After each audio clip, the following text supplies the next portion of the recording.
the Democratic Party, currently in one of its weakest positions in Washington, D.C. and nationally in the last century, is trying to figure out how to rebuild. The first order of business electing Senator Chuck Schumer as the new Senate Minority Leader. The Brooklyn-born three-term senator from New York is already foreshadowing a New York-style showdown, telling his fellow New Yorker, President-elect Trump, to expect a, quote, strong and tough fight.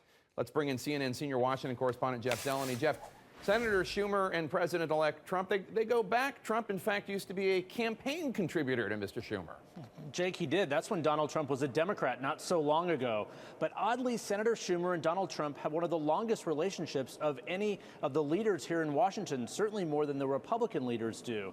Senator Schumer says he is going to fight with Donald Trump, but not reflexively. He will not oppose things, he says, simply because they're Donald Trump's ideas. He's the last Democrat standing in the way of Donald Trump. Fellow New Yorker, Senator Chuck Schumer. We're ready to stand shoulder to shoulder with Republicans, working with soon-to-be President Trump on issues where we agree. But we will go toe-to-toe against the president-elect whenever our values or the progress we've made is under assault.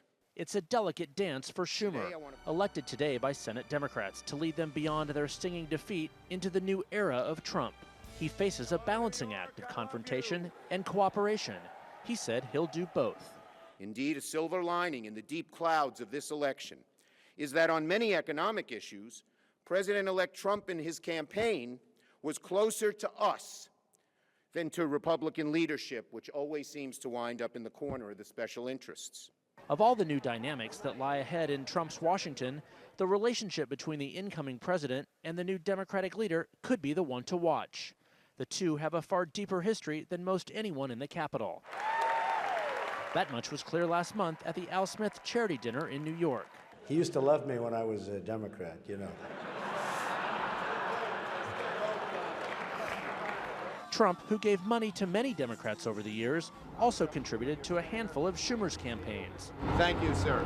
And the Schumer household isn't a stranger to working across the aisle. Try our best. Iris? His wife, Iris Weinshall, was transportation commissioner under Republican New York Mayor Rudy Giuliani. And even though their differences are wide, spanning a divide from Schumer's Brooklyn to Trump's Fifth Avenue, they've often bonded over their love of New York and their quest to make a deal. When Trump and Ted Cruz were sparring over New York values in the GOP primary, Schumer sided with Trump. He stood up for New York 100%. As Democrats pick up the pieces from Hillary Clinton's stunning defeat, the party is in the wilderness, and on Capitol Hill, in the minority. When you lose an election like this, you can't flinch. You can't ignore it. You need to look it right in the eye and ask why. Analyze it and learn from it. To rebuild the party, Schumer added independent Vermont Senator Bernie Sanders to the ranks of Senate Democratic leadership. But it's Schumer who will be cutting deals or sparring with Trump. And we're not going to just, as some have done here in the past, said just because it's President Trump's idea or thought, we're going to oppose it per se. Where we can work together, we will.